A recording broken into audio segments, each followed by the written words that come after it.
ಅವಾಗ ಸುರ್ಜೇವಾಲಾ ಬರ್ತಾರೆ, ಸಮಾಧಾನ ಮಾಡ್ತಾರೆ. ಅದು ಅವತ್ತಿಗೆ ಮಾತ್ರ ಸೀಮಿತ. ಅಸಮಾಧಾನಿತ ಶಾಸಕರಿಗೆ ಸುರ್ಜೇವಾಲಾ ಬುಲಾವ್. ಶಾಸಕರಾದ BR ಪಾಟೀಲ್, ರಾಜು ಕಾಗೆಗೆ ಈಗ ಬುಲಾವ್.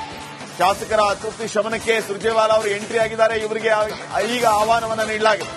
ಬಂಡಾಯ ಶಾಸಕರಿಗೆ ವಾರ್ನಿಂಗ್ ಕೊಡ್ತಾರ ಉಸ್ತುವಾರಿ? ಹಾಗಿದ್ರೆ ಅಸಮಾಧಾನಿತ ಶಾಸಕರನ್ನ ಸಮಾಧಾನಗೊಳಿಸ್ತಾರ ಅಥವಾ ಖಡಕ್ ವಾರ್ನಿಂಗ್ ಕೊಡ್ತಾರ? ಯಾವುದೇ ಕಾರಣಕ್ಕೂ ಬಹಿರಂಗ ಹೇಳಿಕೆಯನ್ನ ಕೊಡುವಂತಿಲ್ಲ, ಪಕ್ಷಕ್ಕೆ ಡ್ಯಾಮೇಜ್ ಮಾಡುವಂತಿಲ್ಲ. ನಿಮ್ದೇನೇ ಸಮಸ್ಯೆ ಇದ್ರೂ ಹೈಕಮಾಂಡ್ಗೆ ಬನ್ನಿ, ಮಾತಾಡಿ ಬಗೆಹರಿಸಿಕೊಳ್ಳಿ. ಪಕ್ಷದ ಚೌಕಟ್ಟಿನಲ್ಲಿಯೇ ಬಗೆಹರಿಬೇಕು ಹೊರತಾಗಿ ನೀವು ಜನರ ಮುಂದೆ ಹೋಗೋದು ಅವ್ರು ಹಂಗೆ ಇವ್ರು ಹಿಂಗೆ ನಮ್ಮ ಸರ್ಕಾರ ಹಿಂಗೆ ಅಂತ ಡ್ಯಾಮೇಜಿಂಗ್ ಸ್ಟೇಟ್ಮೆಂಟ್ ಕೊಡೋದು ಇದ್ಯಾವುದು ಕೂಡ ಆಗಬಾರದು. ಈ ರೀತಿ ಎಚ್ಚರಿಕೆಯನ್ನ ಕೊಡ್ತಾರ ಸುರ್ಜೇವಾಲಾ? ಅಥವಾ ಏನು ಅಸಮಾಧಾನ ಇದೆ ಅವರ ಅಸಮಾಧಾನವನ್ನ ಸಮಾಧಾನದಿಂದ ಆಲಿಸಿ ಅದನ್ನ ಹೈಕಮಾಂಡ್ ಗಮನಕ್ಕೆ ತಂದು ನಿಜಕ್ಕೂ ಇಲ್ಲಿ ಪವರ್ ಶೇರಿಂಗ್ ವಿಚಾರವಾಗಿ ಇಷ್ಟೆಲ್ಲ ಫೈಟ್ ಆಗ್ತಾ ಇದೆ ಅಂತಂದರೆ ಅದಕ್ಕೆ ಒಂದು ಶಾಶ್ವತವಾದ ಅಂತ್ಯ ಹಾಡುವ ಕೆಲಸ ಹೈಕಮಾಂಡ್ನಿಂದ ಆಗುತ್ತಾ ನೋಡೋಣ. ಇನ್ನಷ್ಟು ಡೀಟೇಲ್ಸ್ ಅನ್ನ ಕೊಡ್ತಾರೆ ಪ್ರತಿನಿಧಿ ಹನುಮಂತ. ಈಗ ನೇರ ಸಂಪರ್ಕದಲ್ಲಿ ಜಾಯ್ನ್ ಆಗಿದ್ದಾರೆ. ಹನುಮಂತ, ಈಗಾಗಲೇ ಈ ಅಸಮಾಧಾನಿತ ಶಾಸಕರನ್ನ ಕರೆಸೋದು ಮಾತಾಡೋದು ಬಹಳ ಸರಿ ಆಗ್ಬಿಟ್ಟಿದೆ ಕಾಂಗ್ರೆಸ್ ಅಲ್ಲಿ. ಇದಕ್ಕೆ ಫುಲ್ ಸ್ಟಾಪ್ ಯಾವಾಗ?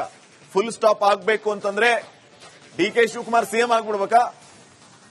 ಹೈಕಮಾಂಡ್ ಇದನ್ನ ಗಂಭೀರವಾಗಿ ತಗೊಂಡಿದೆಯಾ? ಸುರ್ಜೇವಾಲಾ ಏನ್ ಮಾಡ್ಬೋದು ಇವತ್ತು?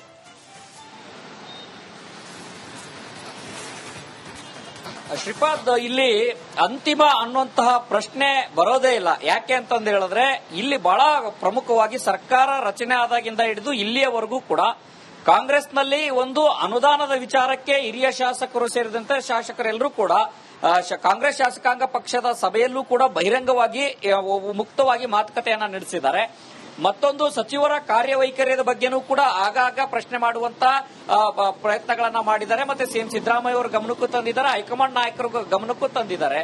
ಬಹಳ ಪ್ರಮುಖವಾಗಿ ಅಧಿಕಾರ ಹಂಚಿಕೆಯ ಸೂತ್ರ ಪವರ್ ಶೇರಿಂಗ್ ವಿಚಾರ ಎರಡೂ ಬಣಗಳಿಂದ, CM ಸಿದ್ದರಾಮಯ್ಯ ಅವರ ಬಣದಿಂದನೂ ಕೂಡ ಯಾವುದೇ ಕಾರಣಕ್ಕೂ ಬದಲಾವಣೆ ಇಲ್ಲ. ಸಿದ್ದರಾಮಯ್ಯನವರೇ 5 ವರ್ಷ ಮುಂದೆ ಮುಖ್ಯಮಂತ್ರಿ ಆಗಿರ್ತಾರೆ ಅನ್ನೋ ವಾದ. ಇತ್ತ CM DK ಶಿವಕುಮಾರ್ ಅವರು ಇಲ್ಲ, ಅವರ ಬಣದಲ್ಲಿ ಗುರುತಿಸಿಕೊಂಡಿರುವಂತಹ ಶಾಸಕರು ಇಲ್ಲ, ಇನ್ನೇನು 3 ತಿಂಗಳಲ್ಲಿ DK ಶಿವಕುಮಾರ್ ಅವರು CM ಆಗ್ಬಿಡ್ತಾರೆ ಅನ್ನೋ ವಾದವನ್ನ ಓಪನ್ ಆಗಿ ಹೇಳ್ತಾ ಇದ್ದಾರೆ. ಆದ್ರೆ ಇಲ್ಲಿ ಪ್ರಶ್ನೆ ಇರುವಂತದ್ದು ಏನಂತಂದು ಹೇಳಿದ್ರೆ, ಗಂಡ ಹೆಂಡರ ಜಗಳ ನಡುವೆ ಕೂಸು ಮಾಡುವಾಯ್ತು ಅನ್ನೋ ರೀತಿಯಲ್ಲಿ ಈ ರಾಜಕಾರಣಿಗಳು ಮತ್ತೆ ಶಾಸಕರ ಜಟಾಪಟಿಯ ವಿಚಾರದಲ್ಲಿ ನಿಜಕ್ಕೂ ಕೂಡ ಸಮಸ್ಯೆ ಎದುರಿಸ್ತಾ ಇರುವಂತದ್ದು ಸಾರ್ವಜನಿಕರು, ಮತದಾರರು. ಆ ಒಂದು ಮತದಾರರನ್ನ ಪ್ರಶ್ನೆ ಮಾಡುವಂತ ಫೇಸ್ ಮಾಡ್ಲಿಕ್ಕೆ ಈಗ ಶಾಸಕರಿಗೆ ಒದ್ದಾಡುವಂತ ಪರಿಸ್ಥಿತಿ ಬಂದಿದೆ. ಯಾಕೆ ಅಂತಂದು ಹೇಳಿದ್ರೆ ಸರಿಯಾದಂತ ಅನುದಾನ ಸಿಗ್ತಾ ಇಲ್ಲ. ತಾವು ಘೋಷಣೆ ಮಾಡಿದಂತ ಯೋಜನೆಗಳೇನಿದಾವೆ ಅದನ್ನ ಶಂಕುಸ್ಥಾಪನೆ ಮಾಡಿ 1 ವರ್ಷ 2 ವರ್ಷ ಕಳೆದ್ರೂ ಕೂಡ ಕಾಮಗಾರಿ ಶುರುವಾಗಿಲ್ಲ ಅಂತಂದು ಹೇಳಿದ್ರೆ ಸಹಜವಾಗಿ ಜನರಿಗೆ ನಾವು ಯಾವ ರೀತಿ ಉತ್ತರ ಕೊಡಬೇಕು ಅನ್ನೋ ಪ್ರಶ್ನೆಯನ್ನ ಶಾಸಕರು ಎತ್ತಿದ್ರು.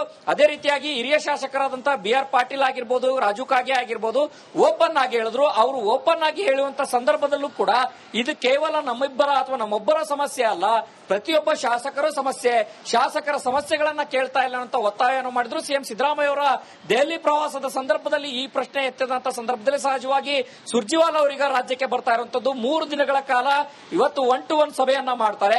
ಸಭೆ ಮಾಡುವಂತ ಸಂದರ್ಭದಲ್ಲಿ ಒಂದು ಶಾಸಕರಿಗೆ ಆಗುವಂತಹ ಸಮಸ್ಯೆಗಳನ್ನ ಕೇಳುವುದರ ಜೊತೆಗೆ ತಮ್ಮ ಕ್ಷೇತ್ರಗಳಲ್ಲಿ ಯಾವ ರೀತಿಯ ಅಭಿವೃದ್ಧಿ ಕಾರ್ಯಗಳಾಗಬೇಕು, ಏನಾಗಬೇಕು, ಯಾವ ಇಲಾಖೆಯಿಂದ ಆಗಬೇಕು ಅನ್ನೋ ಪ್ರಶ್ನೆ ಮಾಡೋದ್ರ ಜೊತೆಗೆ ಶಾಸಕರಾಗಿ ಪಕ್ಷಕ್ಕೆ ತಮ್ಮ ಕೊಡುಗೆ ಏನು ಅನ್ನೋಂತ ಕೇಳುವಂತ ಸಾಧ್ಯತೆಗಳು ಇದಾವೆ.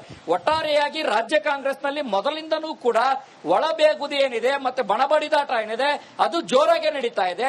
ಆದ್ರೆ ಈ ಸಂದರ್ಭದಲ್ಲಿ ತಾರಕಕ್ಕೇರುವಂತಹ ಲಕ್ಷಣಗಳನ್ನು ನೋಡಿದ್ರೆ ಮುಂಬರುವಂತ ದಿನಗಳಲ್ಲಿ ರಾಜಣ್ಣ ಅವರು ಹೇಳಿದ ರೀತಿಯಲ್ಲಿ ಕ್ರಾಂತಿಗೆ ಮುನ್ನುಡಿಯ ಬರುವ ರೀತಿಯ ಪರಿಸ್ಥಿತಿ ನಿರ್ಮಾಣ ಆಗ್ತಾ ಇದೆಯಾ ಅನ್ನೋಂತ ಒಂದಷ್ಟು ಕುತೂಹಲಕಾರಿ ಅಂಶಗಳು, ಬೆಳವಣಿಗೆಗಳು ಆಗ್ತಾ ಇರುವಂತದ್ದು. ಶ್ರೀಪಾದ್, ಓಕೆ ಹನುಮಂತ್, ಹಾಗಿದ್ರೆ ಇದಕ್ಕೆ ಅಂತ್ಯ ಇಲ್ಲ ಅನ್ನುವಂತಾದ್ರೆ ನಾವು ಇದನ್ನ ಯಾವ ರೀತಿ ಅರ್ಥ ಮಾಡ್ಕೋಬಹುದು? DK ಶಿವಕುಮಾರ್ CM ಆಗದೇ ಇಲ್ಲ, ಇದೇ ವಿಚಾರವಾಗಿ ಅಲ್ಲಿ ಆಂತರಿಕ ಸಂಘರ್ಷ ನಡೀತಾನೆ ಇರುತ್ತೆ ಅಂತ ತಗೊಳ್ಳೋದಾ?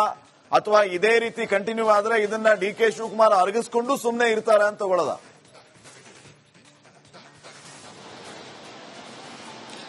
ಖಂಡಿತ ಶ್ರೀಪಾದ್, ಅಂತ್ಯ ಇಲ್ಲ ಅನ್ನುವಂಥದ್ದು ಯಾಕೆ ಅಂತಂದ ಹೇಳಿದ್ರೆ ರಾಜಕಾರಣದಲ್ಲಿ ಯಾರು ಕೂಡ ಸನ್ಯಾಸಿಗಳಲ್ಲ ಅನ್ನುವಂತ ಮಾತುಗಳನ್ನ ರಾಜಕಾರಣಿಗಳು ಮತ್ತೆ ತಮ್ಮ ತಮ್ಮ ಭಾಷಣಗಳಲ್ಲಿ ನಮ್ಮ ಮಾಧ್ಯಮಗಳ ಜೊತೆಗೆ ಮಾತನಾಡುವಂತಹ ಸಂದರ್ಭದಲ್ಲಿ ರಾಜಕಾರಣಿಗಳು ಓಪನ್ ಆಗೇ ಹೇಳ್ತಾರೆ. ಸಹಜವಾಗಿ ನಾನು ಸಚಿವನ ಆಗ್ಬೇಕು, ನಾನು ಸಿಎಂ ಆಗ್ಬೇಕು ಅನ್ನೋಂತ ಅಭಿಲಾಷೆಗಳನ್ನ ಎಲ್ಲರೂ ಇಟ್ಕೊಳ್ತಾರೆ. ಅದೇ ರೀತಿಯಾಗಿ ಪ್ರಯತ್ನಗಳಿತ್ತು. ಆದ್ರೆ ಈ ಬಾರಿ ಪ್ರಬಲ ಪೈಪೋಟಿ ಒಡ್ಡುವಂತಹ ಒಂದಷ್ಟು ನಾಯಕರು ಅಖಾಡದಲ್ಲಿರುವಂತಹ ಕಾರಣಕ್ಕಾಗಿ ಇದು ಹೆಚ್ಚು ಮಹತ್ವವನ್ನು ಪಡೆದಿರುವಂತದ್ದು.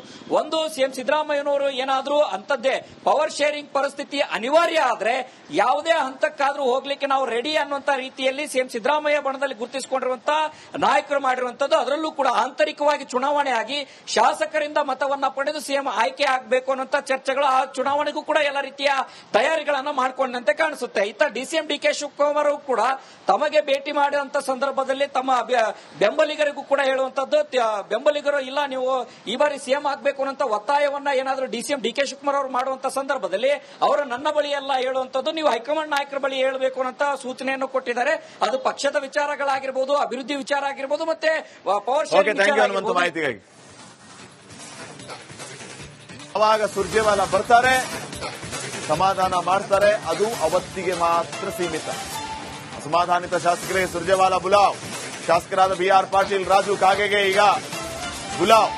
ಶಾಸಕರ ಅತೃಪ್ತಿ ಶಮನಕ್ಕೆ ಸುರ್ಜೇವಾಲಾ ಅವರು ಎಂಟ್ರಿ ಆಗಿದ್ದಾರೆ. ಇವರಿಗೆ ಈಗ ಆಹ್ವಾನವನ್ನ ನೀಡಲಾಗಿದೆ.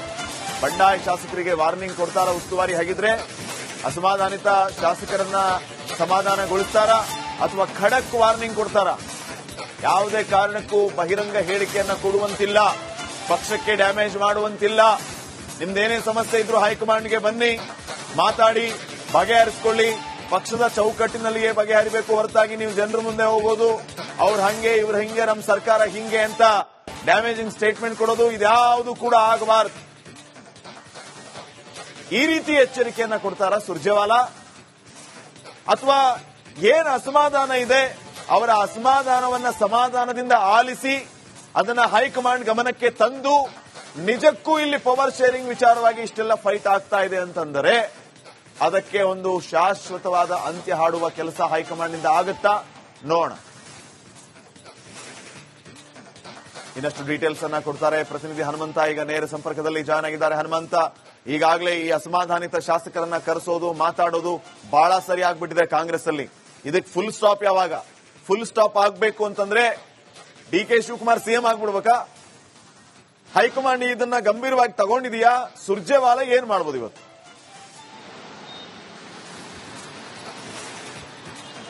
ಶ್ರೀಪಾದ್, ಇಲ್ಲಿ ಅಂತಿಮ ಅನ್ನುವಂತಹ ಪ್ರಶ್ನೆ ಬರೋದೇ ಇಲ್ಲ. ಯಾಕೆ ಅಂತಂದು ಹೇಳಿದ್ರೆ ಇಲ್ಲಿ ಬಹಳ ಪ್ರಮುಖವಾಗಿ ಸರ್ಕಾರ ರಚನೆ ಆದಾಗಿಂದ ಹಿಡಿದು ಇಲ್ಲಿಯವರೆಗೂ ಕೂಡ ಕಾಂಗ್ರೆಸ್ನಲ್ಲಿ ಒಂದು ಅನುದಾನದ ವಿಚಾರಕ್ಕೆ ಹಿರಿಯ ಶಾಸಕರು ಸೇರಿದಂತೆ ಶಾಸಕರೆಲ್ಲರೂ ಕೂಡ ಕಾಂಗ್ರೆಸ್ ಶಾಸಕಾಂಗ ಪಕ್ಷದ ಸಭೆಯಲ್ಲೂ ಕೂಡ ಬಹಿರಂಗವಾಗಿ ಮುಕ್ತವಾಗಿ ಮಾತುಕತೆಯನ್ನ ನಡೆಸಿದ್ದಾರೆ. ಮತ್ತೊಂದು, ಸಚಿವರ ಕಾರ್ಯವೈಖರಿಯ ಬಗ್ಗೆನೂ ಕೂಡ ಆಗಾಗ ಪ್ರಶ್ನೆ ಮಾಡುವಂತ ಪ್ರಯತ್ನಗಳನ್ನ ಮಾಡಿದ್ದಾರೆ. ಮತ್ತೆ ಸಿಎಂ ಸಿದ್ದರಾಮಯ್ಯ ಅವರ ಗಮನಕ್ಕೂ ತಂದಿದ್ದಾರೆ, ಹೈಕಮಾಂಡ್ ನಾಯಕರು ಗಮನಕ್ಕೂ ತಂದಿದ್ದಾರೆ. ಬಹಳ ಪ್ರಮುಖವಾಗಿ ಅಧಿಕಾರ ಹಂಚಿಕೆ ಸೂತ್ರ ಪವರ್ ಶೇರಿಂಗ್ ವಿಚಾರ ಎರಡೂ ಬಣಗಳಿಂದ, ಸಿಎಂ ಸಿದ್ದರಾಮಯ್ಯ ಅವರ ಬಣದಿಂದನೂ ಕೂಡ ಯಾವುದೇ ಕಾರಣಕ್ಕೂ ಬದಲಾವಣೆ ಇಲ್ಲ. ಸಿದ್ದರಾಮಯ್ಯನವರೇ 5 ವರ್ಷ ಮುಂದೆ ಮುಖ್ಯಮಂತ್ರಿ ಆಗಿರ್ತಾರೆ ಅನ್ನೋ ವಾದ. ಇತ್ತ ಡಿಸಿಎಂ ಡಿಕೆ ಶಿವಕುಮಾರ್ ಅವರು ಇಲ್ಲ, ಅವರ ಬಣದಲ್ಲಿ ಗುರುತಿಸಿಕೊಂಡಿರುವಂತಹ ಶಾಸಕರು ಇಲ್ಲ, ಇನ್ನೇನು 3 ತಿಂಗಳಲ್ಲಿ ಡಿಕೆ ಶಿವಕುಮಾರ್ ಅವರು ಸಿಎಂ ಆಗ್ಬಿಡ್ತಾರೆ ಅನ್ನೋ ವಾದವನ್ನ ಓಪನ್ ಆಗಿ ಹೇಳ್ತಾ ಇದ್ದಾರೆ. ಆದ್ರೆ ಇಲ್ಲಿ ಪ್ರಶ್ನೆ ಇರುವಂತದ್ದು ಏನಂತಂದ ಹೇಳಿದ್ರೆ, ಗಂಡ ಹೆಂಡರ ಜಗಳ ನಡುವೆ ಕೂಸು ಬಡವಾಯಿತು ಅನ್ನೋ ರೀತಿಯಲ್ಲಿ ಈ ರಾಜಕಾರಣಿಗಳು ಮತ್ತೆ ಶಾಸಕರ ಜಟಾಪಟಿಯ ವಿಚಾರದಲ್ಲಿ ನಿಜಕ್ಕೂ ಕೂಡ ಸಮಸ್ಯೆ ಎದುರಿಸ್ತಾ ಇರುವಂತದ್ದು ಸಾರ್ವಜನಿಕರು, ಮತದಾರರು. ಆ ಒಂದು ಮತದಾರರನ್ನ ಪ್ರಶ್ನೆ ಮಾಡುವಂತ ಫೇಸ್ ಮಾಡ್ಲಿಕ್ಕೆ ಈಗ ಶಾಸಕರಿಗೆ ಒದ್ದಾಡುವಂತ ಪರಿಸ್ಥಿತಿ ಬಂದಿದೆ. ಯಾಕೆ ಅಂತಂದು ಹೇಳಿದ್ರೆ ಸರಿಯಾದಂತ ಅನುದಾನ ಸಿಗ್ತಾ ಇಲ್ಲ. ತಾವು ಘೋಷಣೆ ಮಾಡಿದಂತ ಯೋಜನೆಗಳೇನಿದಾವೆ ಅದನ್ನ ಶಂಕುಸ್ಥಾಪನೆ ಮಾಡಿ 1 ವರ್ಷ 2 ವರ್ಷ ಕಳೆದ್ರೂ ಕೂಡ ಕಾಮಗಾರಿ ಶುರುವಾಗಿಲ್ಲ ಅಂತಂದು ಹೇಳಿದ್ರೆ ಸಹಜವಾಗಿ ಜನರಿಗೆ ನಾವು ಯಾವ ರೀತಿ ಉತ್ತರ ಕೊಡಬೇಕು ಅನ್ನೋ ಪ್ರಶ್ನೆಯನ್ನ ಶಾಸಕರು ಎತ್ತಿದ್ರು. ಅದೇ ರೀತಿಯಾಗಿ ಹಿರಿಯ ಶಾಸಕರಾದಂತಹ ಬಿಆರ್ ಪಾಟೀಲ್ ಆಗಿರ್ಬೋದು, ರಾಜು ಕಾಗೆ ಆಗಿರ್ಬೋದು ಓಪನ್ ಆಗಿ ಹೇಳಿದ್ರು. ಅವರು ಓಪನ್ ಆಗಿ ಹೇಳುವಂತ ಸಂದರ್ಭದಲ್ಲೂ ಕೂಡ ಇದು ಕೇವಲ ನಮ್ಮಿಬ್ಬರ ಅಥವಾ ನಮ್ಮೊಬ್ಬರ ಸಮಸ್ಯೆ ಅಲ್ಲ, ಪ್ರತಿಯೊಬ್ಬ ಶಾಸಕರ ಸಮಸ್ಯೆ, ಶಾಸಕರ ಸಮಸ್ಯೆಗಳನ್ನ ಕೇಳ್ತಾ ಇಲ್ಲ ಅಂತ ಒತ್ತಾಯವನ್ನು ಮಾಡಿದ್ರು. ಸಿಎಂ ಸಿದ್ದರಾಮಯ್ಯ ಅವರ ದೆಹಲಿ ಪ್ರವಾಸದ ಸಂದರ್ಭದಲ್ಲಿ ಈ ಪ್ರಶ್ನೆ ಎತ್ತಿದಂತ ಸಂದರ್ಭದಲ್ಲಿ ಸಹಜವಾಗಿ ಸುರ್ಜೇವಾಲಾ ಅವರಿಗೆ ರಾಜ್ಯಕ್ಕೆ ಬರ್ತಾ ಇರುವಂತದ್ದು 3 ದಿನಗಳ ಕಾಲ ಇವತ್ತು 1-to-1 ಸಭೆಯನ್ನ ಮಾಡ್ತಾರೆ. ಸಭೆ ಮಾಡುವಂತ ಸಂದರ್ಭದಲ್ಲಿ ಒಂದು ಶಾಸಕರಿಗೆ ಆಗುವಂತಹ ಸಮಸ್ಯೆಗಳನ್ನ ಕೇಳುವುದರ ಜೊತೆಗೆ ತಮ್ಮ ಕ್ಷೇತ್ರಗಳಲ್ಲಿ ಯಾವ ರೀತಿಯ ಅಭಿವೃದ್ಧಿ ಕಾರ್ಯಗಳಾಗಬೇಕು, ಏನಾಗಬೇಕು, ಯಾವ ಇಲಾಖೆಯಿಂದ ಆಗಬೇಕು ಅನ್ನೋ ಪ್ರಶ್ನೆ ಮಾಡೋದ್ರ ಜೊತೆಗೆ ಶಾಸಕರಾಗಿ ಪಕ್ಷಕ್ಕೆ ತಮ್ಮ ಕೊಡುಗೆ ಏನು ಅನ್ನುವಂತ ಕೇಳುವಂತ ಸಾಧ್ಯತೆಗಳು ಇದಾವೆ. ಒಟ್ಟಾರೆಯಾಗಿ ರಾಜ್ಯ ಕಾಂಗ್ರೆಸ್ನಲ್ಲಿ ಮೊದಲಿಂದನೂ ಕೂಡ ಒಳಬೇಗುದಿ ಏನಿದೆ ಮತ್ತೆ ಬಣಬಡಿದಾಟ ಏನಿದೆ ಅದು ಜೋರಾಗಿ ನಡೀತಾ ಇದೆ. ಆದ್ರೆ ಈ ಸಂದರ್ಭದಲ್ಲಿ ತಾರಕಕ್ಕೇರುವಂತಹ ಲಕ್ಷಣಗಳನ್ನು ನೋಡಿದ್ರೆ ಮುಂಬರುವಂತ ದಿನಗಳಲ್ಲಿ ರಾಜಣ್ಣ ಅವರು ಹೇಳಿದ ರೀತಿಯಲ್ಲಿ ಕ್ರಾಂತಿಗೆ ಮುನ್ನುಡಿಯ ಬರುವ ರೀತಿಯ ಪರಿಸ್ಥಿತಿ ನಿರ್ಮಾಣ ಆಗ್ತಾ ಇದೆಯಾ ಅನ್ನುವಂತ ಒಂದಷ್ಟು ಕುತೂಹಲಕಾರಿ ಅಂಶಗಳು ಬೆಳವಣಿಗೆಗಳು ಆಗ್ತಾ ಇರುವಂತದ್ದು. ಶ್ರೀಪಾದ್, ಓಕೆ ಹನುಮಂತ್, ಹಾಗಿದ್ರೆ ಇದಕ್ಕೆ ಅಂತ್ಯ ಇಲ್ಲ ಅನ್ನುವಂತಾದ್ರೆ ನಾವು ಇದನ್ನ ಯಾವ ರೀತಿ ಅರ್ಥ ಮಾಡ್ಕೋಬಹುದು? ಡಿ.ಕೆ. ಶಿವಕುಮಾರ್ ಸಿಎಂ ಆಗದೇ ಇಲ್ಲ, ಇದೇ ವಿಚಾರವಾಗಿ ಇಲ್ಲಿ ಆಂತರಿಕ ಸಂಘರ್ಷ ನಡೀತಾನೆ ಇರುತ್ತೆ ಅಂತ ತಗೊಳ್ಳೋದಾ, ಅಥವಾ ಇದೇ ರೀತಿ ಕಂಟಿನ್ಯೂ ಆದ್ರೆ ಇದನ್ನ ಡಿ.ಕೆ. ಶಿವಕುಮಾರ್ ಅರಗಿಸ್ಕೊಂಡು ಸುಮ್ಮನೆ ಇರ್ತಾರೆ ಅಂತ ತಗೊಳ್ಳೋದಾ?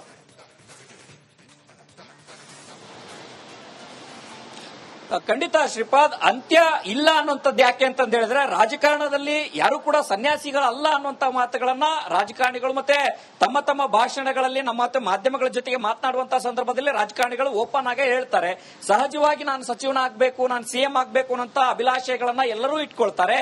ಅದೇ ರೀತಿಯಾಗಿ ಪ್ರಯತ್ನಗಳಿತ್ತು. ಆದ್ರೆ ಈ ಬಾರಿ ಪ್ರಬಲ ಪೈಪೋಟಿ ಒಡ್ಡುವಂತಹ ಒಂದಷ್ಟು ನಾಯಕರು ಅಖಾಡದಲ್ಲಿರುವಂತಹ ಕಾರಣಕ್ಕಾಗಿ ಇದು ಹೆಚ್ಚು ಮಹತ್ವವನ್ನು ಪಡೆದಿರುವಂತದ್ದು.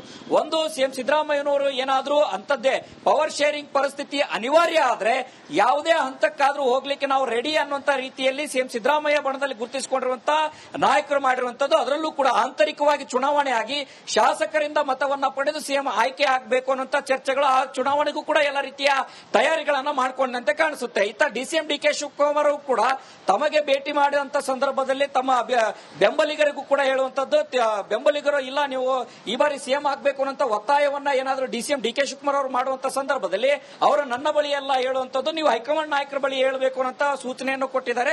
ಅದು ಪಕ್ಷದ ವಿಚಾರಗಳಾಗಿರ್ಬೋದು, ಅಭಿವೃದ್ಧಿ ವಿಚಾರ ಆಗಿರ್ಬೋದು, ಮತ್ತೆ ಪವರ್ ಶೇರಿಂಗ್ ಮಾಹಿತಿಗಾಗಿ